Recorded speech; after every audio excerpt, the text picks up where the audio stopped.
So జీవన ఎరువులు అంటే ఏంటంటే ఇవి యాక్చువల్గా సూక్ష్మ జీవులు అనమాట. అంటే బ్యాక్టీరియా ఇటువంటివి ఏంటంటే ఇవి కూడా మనకు ఈ పోషకాలు అనేవి నేలకు అందించడం జరుగుతుంది.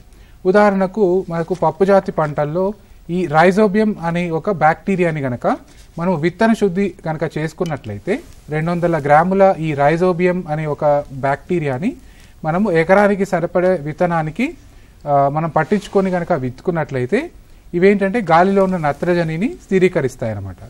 ఇట్లా మనం పప్పు జాతి పంటల్లో వివిధ రకాల రైజోబియం స్ట్రెయిన్స్ని మనం వాడుకోవచ్చు.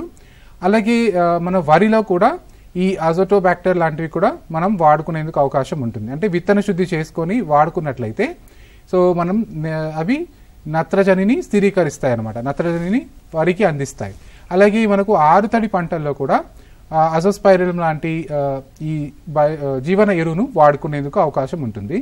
సో ప్రస్తుతం ఏంటంటే ఈ జీవన ఎరువులు మనకు పొడి రూపంలో కాకుండా ఈ ద్రవ రూపంలో కూడా ప్రస్తుతం అందుబాటులోకి ఉన్నాయి. అంటే ఈ పొడి రూపంలో నేను ఇందాక చెప్పిన ఈ జీవన ఎరువుల్ని విత్తన శుద్ధి చేసుకోవాలంటే కేవలం 6 నెలల లోపు, అంటే అది తయారు చేసిన 6 నెలల లోపు ఎక్స్పైరీ డేట్ చూసుకొని వాడుకోవాలి. అవి ఈ లిక్విడ్ అంటే ఈ ద్రవ రూపంలో ఉన్న ఈ జీవన ఎరువులు ఏంటంటే మనం సంవత్సరం వరకు కూడా మనం వాడుకునేందుకు అవకాశం ఉంటుంది.